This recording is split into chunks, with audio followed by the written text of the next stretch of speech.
Hi, my name is Nathan Urben, and I'm a horticulturist at the Missouri Botanical Garden. I'm in my home garden, and today we're talking about best trees and shrubs for spring.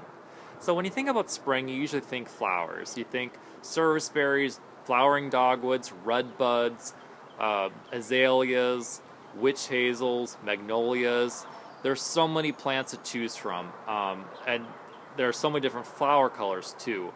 So, in addition to that, I encourage you really to think about foliage color. There's so many plants with interesting foliage color when they first come out. Japanese maples are a really good example of that. There's a lot of evergreens that come out with gold or chartreuse foliage that really can help brighten up the landscape. There's some that come out with burgundy foliage, like Weigelas or some elderberry varieties. So a lot of people wonder, is this a good time to plant? And I would have to say this is an excellent time to plant. If the weather is cool, the nights are not too cold, there's going to be adequate rainfall coming up, I imagine, then the nurseries are open. They're still open, and they're providing curbside service for your garden needs. So with that, I like to go and look around my yard and show you some of my favorite selections for spring color and foliage texture. So this is the first tree I'm going to talk about today. This one's called Rising Sun Redbud. This is a great multi-season tree. Beautiful lavender pink flowers you can see with golden foliage when it first comes out in the spring. The foliage will eventually green up in the summer, but then it always has these kind of orange, yellow, and pink growing tips to it throughout the entire growing season, which is nice. So it's a nice multi-season tree if you need something that has kind of all-season interest to it. Just a great tree. Probably gets to be about 15 to 20 feet tall and wide. One thing to note is that it does seem to have fragile branches, so maybe prune some of the end weight off of them just to keep it from breaking in windstorms. So, like I said, another really great tree for spring interest. Next plant I'm going to talk about is azalea. I'm just going to talk about these kind of broadly right now. There's so many different varieties in the market. I'm not sure what variety this is, but this one comes out and it's kind of a beautiful bright fuchsia color. Azaleas do well in kind of lightly shaded areas, filtered sunlight. They do not like to be dry. Put them in an area where they're going to be kept moist. Water them occasionally. They need really good drainage. Most people think azaleas have to have acid soil, which they do, but really what they need more is good drainage. So make sure that you can provide really well drained soils, add compost, some turfus to the soil to help bring that drainage to where it needs to be. Lots of different colors in the market. There's ones that bloom in the spring and the fall called there's Encore and there's Bloomathon varieties. I'm not a huge fan of some of those because they just don't have the winter hardiness that some of the older varieties do. So be very cognizant of how hardy some of these varieties are before you select them. And now we're going to go into my side garden and look at another redbud. So this is Egolf redbud. This is a Chinese redbud, so it's more of a shrub type. It's more upright and kind of multi-stemmed. This one doesn't form those ugly brown seed pods that you're so used to on like the regular species, which is nice because it puts all that energy back into flower production. As you can see, it's just covered with flowers this year. This one blooms about a week or two earlier than the eastern redbud does, so it can get hit by spring frosts, but I think it's worth the risk. As long as you site it correctly into a nice protected spot, it's a good choice. Full sun, part shade is good for this plant to get best growth and flowering. Just a nice kind of narrow shrub for a tight space where I have it here. Next plant I'm going to talk about is this shrub here in the front with the bright kind of golden foliage. This is Mellow Yellow Spirea or Ogon Spirea. This is a great plant for very early spring bloom. It has flowers on it still, but it usually is one of the first shrubs to flower in my yard. It's white little flowers that usually cover the branches. But I think the main show is just the foliage right now. Foliage comes out into bright chartreuse color in the spring, bright golden yellow, and that lasts throughout the entire season. It's such an easy to grow plant. It's not picky as to soil or light so much. As long as it has a little bit of full sun, part shade, or light shade, it does fine. Not picky about the pH. Nice fine texture, and it contrasts really well with just about everything you put it with. Great plant. Next one I'm going to talk about is, it's hard to see it in this video, but it's just leafing out now. It's called Weigela Wine and Roses. The foliage, as you can see, is like a burgundy color when it comes out. The flowers are a nice hot pink. There's other selections out in the market now that stay a lot shorter than this one. This one gets to be 4 to 5 feet tall and wide. Just a nice spring bloomer. I'm just going to talk briefly about combining plants for a minute. I mean, I like what I did here to give myself a pat on the back is that I put kind of this nice burgundy foliage plant right next to this bright golden foliage for contrast. And then not only that, but also looking at form too. We have this bright pink of this redbud, and in the form of it, so upright next to this kind of broad mounding form of the Spirea. So something to think about, form and the textures and the colors of the foliage besides the bloom. And now we're going to move into my backyard, and we're going to look at a magnolia. So magnolias are, I would say, are probably like the staple in the spring landscape. They're really the true like harbinger of spring in my mind. This one's called Butterflies. The flowers are pretty much all gone. There's a few kind of lingering in the top canopy. It's a nice yellow one.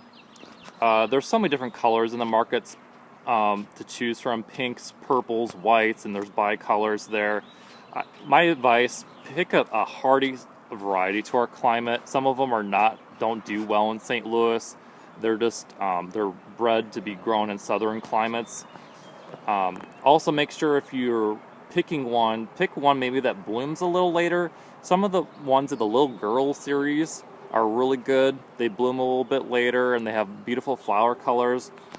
Anything Daybreak is another variety I would recommend too. It's got hot pink flowers on it. It blooms later with the foliage. Excellent variety.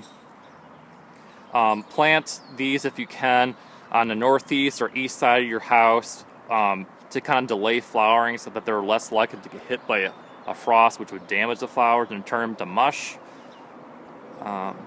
Again, another nice tree for spring landscape. Next plant I'm going to talk about is this shrub right here. This shrub is called Doublefile Viburnum. Doesn't look like much now. It's not flowering just quite yet. It's got a ton of flowers buds on it though, if you can see. The flowers are kind of held all along the stem, and they call it double file because they're two ranked, forming in the buds of the axils of all the leaves. The flowers look like lace cap hydrangea flowers, if you're familiar with that, with what those look like. Just covered. This shrub gets wide, like 10 to 12 feet wide, and then probably about 10 feet tall or so. So it does get a decent size to it. Full sun, part shade. Does not like to be dry, so you have to keep this in an area that stays moist, or be good about and more consistent about watering it. Just a nice shrub. Takes a little bit of space though. And next plant we're going to talk about is Pearlbush. This one's called Snow Day Surprise. This is a nice spring blooming plant. The flowers on this plant are white, obviously, and the buds look like little pearls, thus the common name. Nice plant with blue flowers. Virginia blue buds, you can see at the base of this thing I have it growing with. I have it with this purple obelisk here for contrast. You could do grape hyacinths with it, planted underneath it. Siberian squill will look nice against it. Just a nice shrub. There's other varieties. There's one called the Bride, which is an older selection, which is still really good. Another nice spring flowering shrub. This is another type of redbud. This one's called Ruby Falls. This might be, this one and the Rising Sun are my favorites in my yard probably. This one is a weeper. There's different forms of redbud. This is a weeping variety. The flowers again are lavender. What excites me most about this plant is the foliage is burgundy when it comes out. And it's just a showstopper when it comes out. Just beautiful like waterfall of burgundy foliage. Same sort of growing conditions as the other one we looked at. Nice plant. So as I'm walking, I'm just going to briefly talk about this one here. This is a large shrub called Arnold's Promise Witch Hazel. Hybrid witch hazels are really a great multi-season shrub. They offer some really early flowers. If you want some really early flowers, witch hazels are really a great way to go. They can bloom as early as late January through mid-March. So it's nice for chasing away the winter doldrums. This selection has sulfur yellow flowers, and it's already past its flowering stage, obviously. The fall color on these can be outstanding. Oranges, yellows, and reds.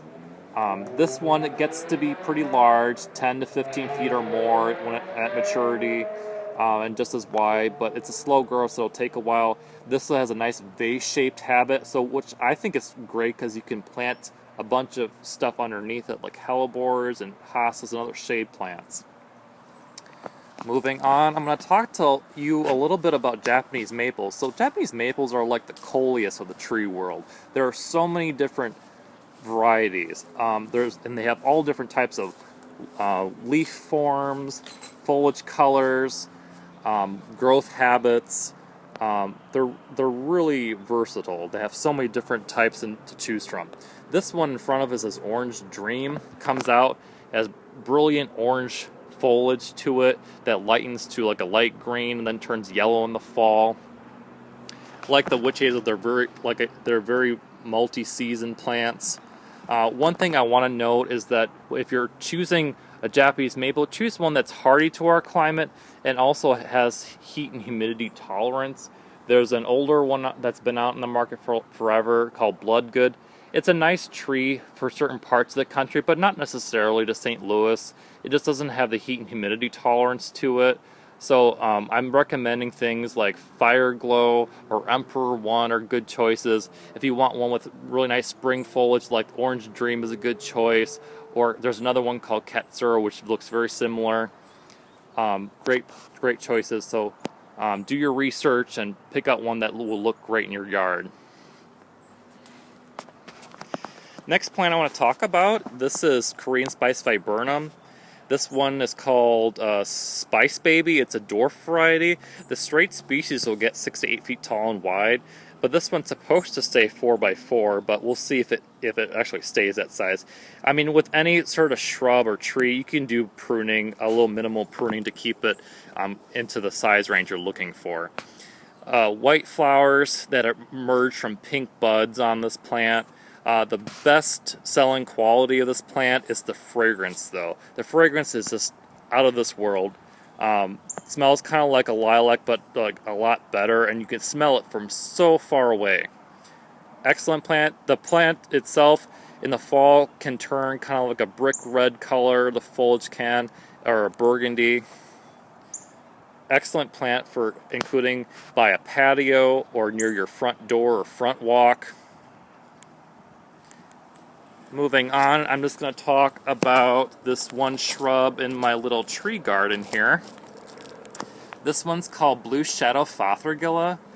It has white bottle brush flowers in springtime, and those are soon replaced by blue glaucous foliage, which is really pretty, and it's a nice accent plant for different areas in your garden where you need something to break up the monotony of green. This plant can sometimes get oranges and yellow and red tones to the foliage in the fall, but it's not always reliable. It'll get to be about 3 to 5 feet tall and wide. Just a side note, This is another good Fothergilla for your garden. This one's Fothergilla gardenii. It's a dwarf Fothergilla. It only gets to be about 2-3 feet tall, so if Blue Shadow doesn't fit, then this one probably should. Again, nice fall color on this one, and probably a little bit more reliable, if I would say. So again, another great plant for spring bloom and for multi-season interest in your garden. Well, that's our lesson for today. I hope you learned something that's going to inspire you to want to work in your own gardens. If you have further questions or want to learn more about the things I talked about here today, please check out the Kemper Center for Home Gardening's website, as they have plenty of fact sheets, visual guides, and the Plants and Mirror program site to help you on your gardening adventures. Happy gardening!